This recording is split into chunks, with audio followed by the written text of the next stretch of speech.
근데 진짜 수시가 필요해요, 소장님? 저는 필요하다고 보죠. 기본적으로. 안녕하십니까. 대학미래연구소 소장 이재진입니다.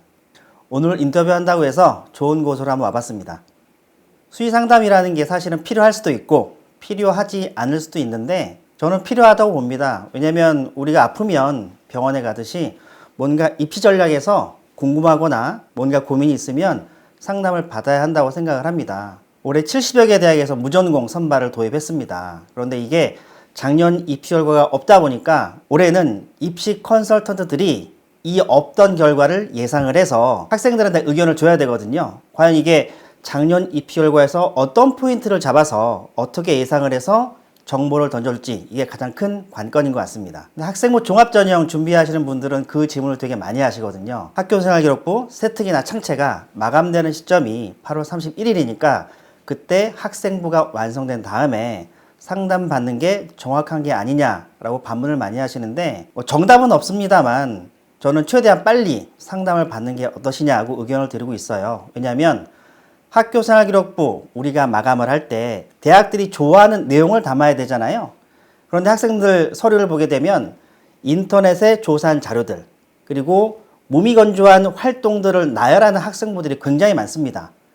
그러다 보니 대학에서 서류를 평가할 때 맥락이 없거나 평가에 도움이 안 되는 내용들을 담아오는 경우가 많거든요. 학생부 종합전형 같은 경우에는 진로 역량이라는 것도 있고 학업 역량이라는 것도 있고 공동체 역량이라는 것도 있는데 이 평가 기준에 맞춰서 학생부를 어떻게 잘 담으면 좋을지에 대한 전문가의 가이드를 받게 되면 학생부가 좀 더 풍성해지지 않을까요? 그래서 이런 의미로 좀 최대한 빨리 받으시는 걸 제가 권해드리고 있습니다. 저는 성적을 가려서 상담을 하지 않습니다. 저는 또 편식도 하지 않는 편이라 학생들의 성적에 관계없이 1등급부터 9등급까지 모든 학생들을 편견 없이 상담을 진행하고 있습니다. 보통 성적이 낮은 경우 학부모님들이 어떻게 우리 아이의 진로를 결정하냐면 입시 결과가 낮거나 경쟁률이 낮거나 또는 집에서 먼 대학들을 찾아서 아이들에게 권해주는 경우가 대단히 많습니다. 가뜩이나 내신도 낮아서 자존감도 떨어져 있는 상태에서 원치 않은 대학을 가야 되기 때문에 학생, 학부모 모두 답답해하는 경우가 많습니다. 그래서 저는 학부모님들의 의견보다는 학생이 원하는 대학을 추천해 주기 위해서 노력을 많이 하고 있습니다. 만일 내신 6등급대다 라고 하게 되면 보통 입시 결과에서 6등급 나오는 대학들을 보통 찾아주시는데 저는 그것이 아니라 여러 가지 변수를 고려해서 경쟁률이라던가 통계치 이면에 있는 다른 데이터의 특징이라던가 충원율이라던가 무조건 도입 등 여러 변수를 통해서 4등급대, 5등급대 대학도 권해주고 있거든요. 6등급대 학생인데 4등급과 5등급 입시 결과를 보이는 대학을 권하는 재주는 제 자랑이지만 저도 비밀이라 한번 연구소 찾아주시게 되면 제가 자세히 설명드리도록 하겠습니다. 그렇게 질문하시는 분들이 굉장히 많거든요. 보통 그런 경우는 정시까지 준비한 학생들이 그런 질문을 많이 하시는데 그 전제는 9월 성적이 수능 성적과 비슷하다 또는 같다 이런 전제 조건으로 출발을 하거든요. 제 학생들은 수능 전범위 모의평가를 처음 보는 시험입니다. 그러다 보니 긴장감도 높고 졸업생도 들어오기 때문에 9월 모의평가 성적이 생각만큼 잘 나올 리가 없어요. 그런데 우리는 11월 수능을 잘 보기 위해서 수능을 준비하고 있잖아요. 사실 9월 이후에 수능을 준비할 시간이 굉장히 많아요. 여러분들 한번 생각을 해보세요. 고3 올라와서 수능 준비했던 시간이 얼마나 됩니까? 중간고사 빠지고 기말고사 빠지고 수행평가 빠지게 되면 실제 며칠 안 했을 거예요. 그런데 9월 모의평가 이후에 수능까지 이 시간이 계산해 보게 되면 수능을 준비할 수 있는 시간이 훨씬 더 많거든요. 그러니 9월 모의평가 성적에 노심초사할 필요가 없습니다. 그리고 한 번 더 생각해 보게 되면 9월 모의평가 3일 뒤에 수시 접수기간입니다.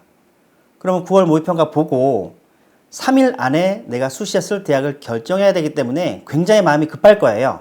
그래서 9월 모의평가를 보고 수시에 쓸 대학을 결정하는 것보단 9월 모의평가 특징을 우리가 미리 알고 미리 7, 8월쯤에 수시 상담을 받아서 대학을 미리 결정하는 게 좀 더 현명한 방법이 아닐까 생각을 합니다. 생각을 해보면 제가 크게 두 가지 특징이 있어서 그런 것 같기는 해요. 첫 번째는 제 교육을 받거나 상담을 받으신 분들이 가장 많이 하는 얘기가 뭐냐면 명쾌하다, 정리가 잘 된다 이런 얘기를 굉장히 많이 하시거든요.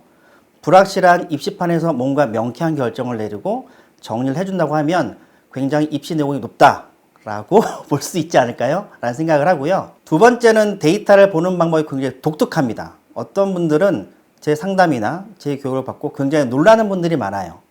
무슨 말이냐면 이 데이터를 이렇게도 해석할 수 있네. 이 데이터의 이면에는 이런 것도 있구나. 이런 말씀들을 많이 하시거든요. 우리가 보통 데이터가 작년 입시 결과를 중심으로 많이 보는데 우리가 작년 입시 결과에 종속돼서 수시 지원을 한다고 하면 너무 제한적이잖아요. 그 제한적인 선택에서 벗어나서 데이터를 좀 폭넓게 보게 되면 선택의 폭이 넓어지니까 그런 부분들을 감안해서 제가 교육이나 상담을 진행하고 있습니다. 이게 제 입시의 특징이 아닐까 생각을 합니다. 우선 제가 상담하면서 학부모님들께 들었던 말 중에서 아직까지 마음 깊이 담긴 말이 하나 있습니다. 그게 뭐냐면 어떤 학부모님께서 입시가 우리 아이를 힘들게 해요 라는 말을 하시면서 우는 경우가 한번 있었거든요. 그 말을 들으면서 나도 학생들에게 저 힘듦을 좀 덜어내주면 좋겠다라는 다짐을 했었고 아직까지 그 마음은 유효합니다. 그 관점으로 여러분들의 힘듦을 제가 덜어드릴 생각이고요. 올해 입시는 변화가 너무 많습니다. 그러다 보니 저도 바짝 긴장을 하고 있고요. 여러 데이터도 만들어보고 검토하고 공부도 많이 하고 있어요. 입시에서의 변화는 새로운 틈이 생길 수 있다는 뜻이기 때문에 이 새로운 틈을 통해서 예전에는 가지 못했던 대학을 올해는 갈 수도 있을 것 같아요. 그래서 저는 여러분들에게 좋은 길을 열어드릴 수 있도록 올해 최대한 많이 노력해볼 생각입니다. 수험생 여러분 화이팅! 지금까지 대학미래연구소 소장 이재진이었습니다. 감사합니다.